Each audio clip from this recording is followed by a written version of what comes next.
Welcome back to the show, folks. Now, you know how much I love talking about money, especially when it's about other people's money.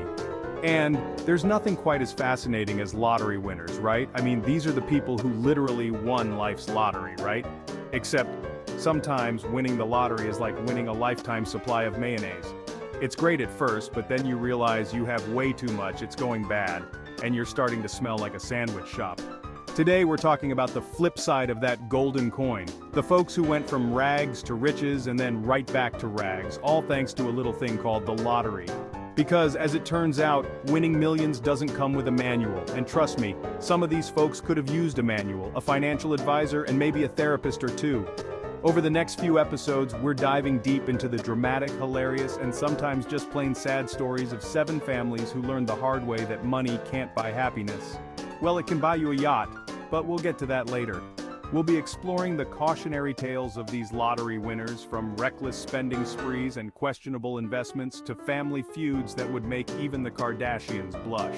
So buckle up, grab your popcorn, and get ready for a wild ride through the world of instant riches and even faster losses.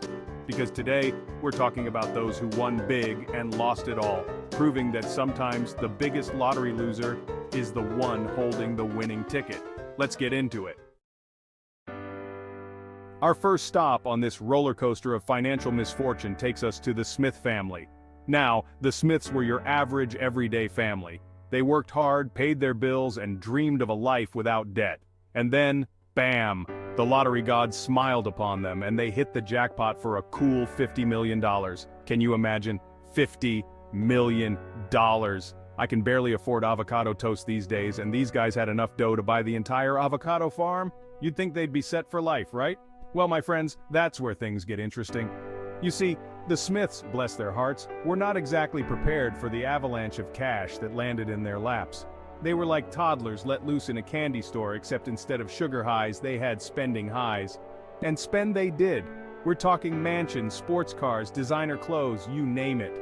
They were living the high life, and they wanted everyone to know it.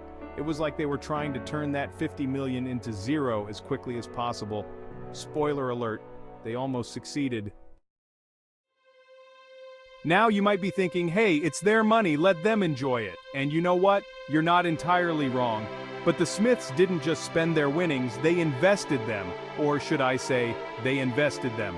Picture this, a group of financial advisors sitting around a table shaking their heads and muttering, what in the world are they thinking? Because the Smiths, in their infinite wisdom, decided to pour millions into businesses they knew nothing about. We're talking ostrich farms, underwater basket weaving startups, you name it, they probably funded it. It was like they were playing roulette with their future.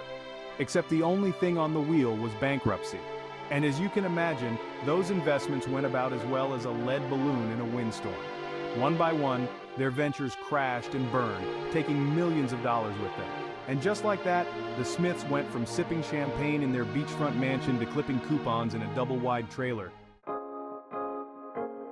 Next up on our lottery loser parade, we have the Johnsons. Now, the Johnsons were a little different from the Smiths. They weren't just content with spending their winnings, they wanted everyone to know they were spending their winnings. They were basically walking, talking billboards for How to Make It Rain Lottery Edition. We're talking about the kind of folks who would buy a new car just because they scratched their old one. And not just any car, mind you. We're talking top-of-the-line, diamond-encrusted, gold-plated sports cars that probably cost more than my entire neighborhood.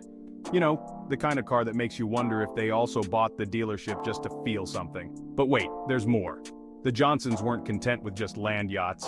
They needed actual yachts, and private jets, and mansions that would make Buckingham Palace look like a shed. They were basically living out every rapper's music video, except instead of rapping, they were just spending money. Lots and lots of money. Now, you might be wondering how the Johnsons managed to burn through their winnings so quickly. I mean, sure, yachts and private jets don't come cheap, but even those have a price tag. Well, my friends, the Johnsons had a secret weapon: taxes. Or, should I say, their lack of understanding of taxes. See, the Johnsons made the classic mistake of thinking that winning the lottery meant they won a lifetime exemption from paying taxes. They were like, taxes? What are those? I'm rich. I only pay in $100 bills now. But the government, as they are wont to do, eventually came knocking. And they weren't looking for a friendly game of Monopoly. And just like that, The Johnsons' house of cards came tumbling down. They had to sell their mansions, their yachts, their jets, even their collection of diamond-studded toothbrushes, just to pay off their debts. It turns out that even when you're a lottery winner, the house always wins in the end. Ah, the Williams family. Now these guys, they won the lottery, and I'm not talking about a couple million here, we're talking enough to make it rain in the Sahara Desert. But here's the thing about rain in the desert. It evaporates real quick. And that's kind of what happened to their winnings. See, the Williams, bless their hearts, they forgot about this little thing called a financial plan. You know, that boring thing your advisor keeps telling you about. They were more like, woohoo, we're rich, let's buy everything shiny and invite everyone we've ever met to a party that'll make Gatsby jealous. Imagine a life-size chocolate fountain filled with champagne. Now imagine that fountain is empty after a week. That's the Williams bank account, my friends. Now I get it, financial planning, it's about as exciting as watching paint dry. But trust me, it's way more fun than the alternative, watching your fortune dry up faster than a snowflake in a sauna. The Williams, they learned this the hard way.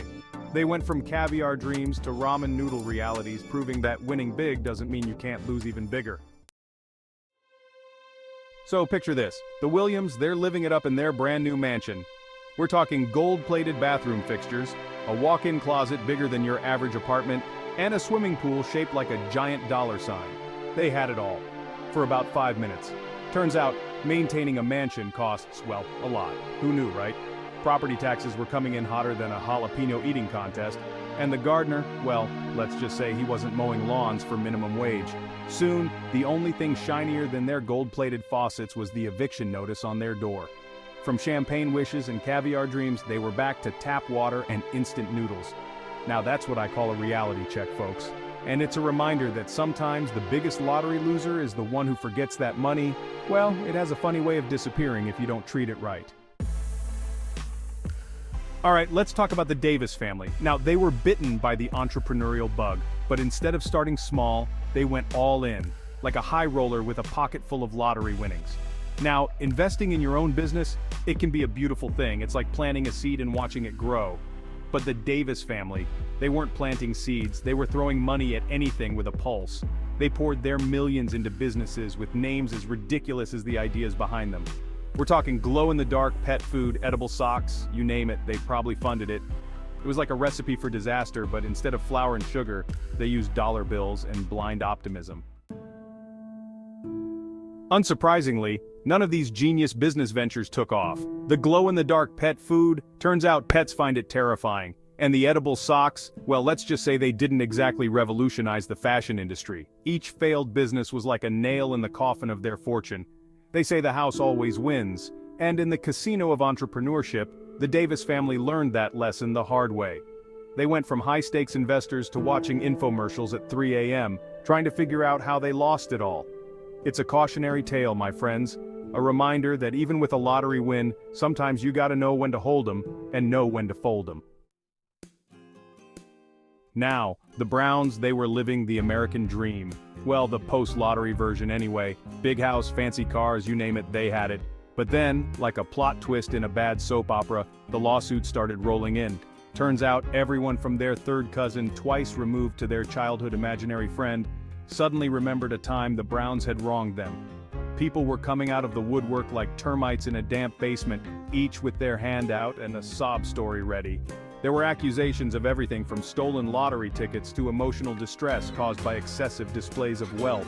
It was like a circus, and the Browns were the unfortunate main attraction. Now, I'm no lawyer, but I've watched enough Law and Order to know that legal battles aren't cheap. And the Browns, they were drowning in legal fees. Every time they turned around, there was another court summons, another lawyer's bill. But here's the real kicker. The stress of it all, it tore the family apart. They were fighting amongst themselves, pointing fingers and placing blame. The lottery win, instead of bringing them closer, had driven a wedge between them. It's a sad reminder that sometimes the biggest price you pay isn't measured in dollars and cents, but in broken relationships and shattered dreams. The Browns, they learned the hard way that money may buy you many things, but it can't buy you family, and it definitely can't buy you out of a legal nightmare. And then we have the Greens, folks. These guys went full-on Richie Rich the moment those lottery numbers matched. They were living proof that money can't buy happiness, but it can buy you a private jet, and apparently, that's pretty much the same thing. I mean, I get it, flying commercial is the worst. The crying babies, the cramped seats, the guy next to you who treats the armrest like his own personal yoga mat. But a private jet? Come on, guys. Couldn't you have at least sprung for the extra legroom in Economy Plus? But the Greens weren't done yet. Oh no, they went full-on lifestyles of the rich and famous, buying yachts like they were going out of style. I bet they couldn't even tell you the difference between a starboard and a starboard knot. They were living the high life, but just like that old saying goes, the higher you climb, the harder you fall. And boy, did the Greens fall hard. Turns out, maintaining a fleet of yachts and a private jet is about as expensive as you'd imagine. It's almost like they thought the money fairy was just going to keep showing up at their door with a big bag of cash every morning. Newsflash, folks, that's not how money works. Well, unless you're a bank, in which case, can I get your number, money fairy? I promise I'll answer this time. But seriously, the Greens' spending habits were like watching a slow-motion train wreck. You knew it was going to be bad, but you just couldn't look away. They were buying things left, right, and center, with no regard for the future. They were basically the human equivalent of a sugar rush, a brief burst of energy followed by a long, hard crash. And crash they did. Soon those fancy yachts were being sold for pennies on the dollar, and the only flying they were doing was commercial, right back to where they started. The moral of the story? Well, apart from don't spend all your money at once, I think the Greens taught us that sometimes it's better to keep your feet firmly planted on the ground, even when you've got millions of dollars burning a hole in your pocket. Now, the Thompson family's story is a little different. Sure, they made some questionable financial decisions, who among us hasn't, right? But their real downfall was the emotional and social impact of their lottery win, or should I say lottery loss. You see, winning the lottery can be a bit like stepping into a spotlight. Everyone wants a piece of you, and suddenly your family and friends start seeing you as a walking, talking ATM. It's enough to make you want to disappear, or in the Thompsons' case, it's enough to tear a family apart. Imagine winning millions and then having to argue with your own flesh and blood over who gets what. Talk about awkward Thanksgiving dinners, am I right? The Thompsons were living proof that sometimes, having too much money can be just as challenging as having too little. It's like that old saying, you can choose your friends, but you can't choose your family. But in the Thompsons' case, after that lottery win, it seemed like they couldn't choose either. And as if dealing with family drama wasn't enough, the Thompsons also had to deal with the relentless scrutiny of the public eye. Every misstep, every dollar spent, was analyzed and judged by strangers who suddenly felt entitled to an opinion on their lives. It's like everyone expects you to become a financial genius overnight. Oh, you won the lottery? You should invest in my cousin's alpaca farm. It's gonna be huge. Yeah, no thanks. I'll stick to my index funds and my emotional support dog. The pressure, the judgment, the constant fear of losing it all, it's no wonder the Thompsons struggled to cope. Their story is a stark reminder that money can't buy happiness, and it certainly can't buy you privacy or peace of mind. The Thompson story is a cautionary tale, a reminder that sometimes the real treasures in life are the things money can't buy: family, friends, and a healthy dose of anonymity. So next time you're tempted to buy that lottery ticket, remember the Thompsons and ask yourself, is it really worth the risk? So, there you have it, folks. 7 cautionary tales of lottery winners who learned the hard way that money, like a mischievous monkey, can be exciting to have around for a while.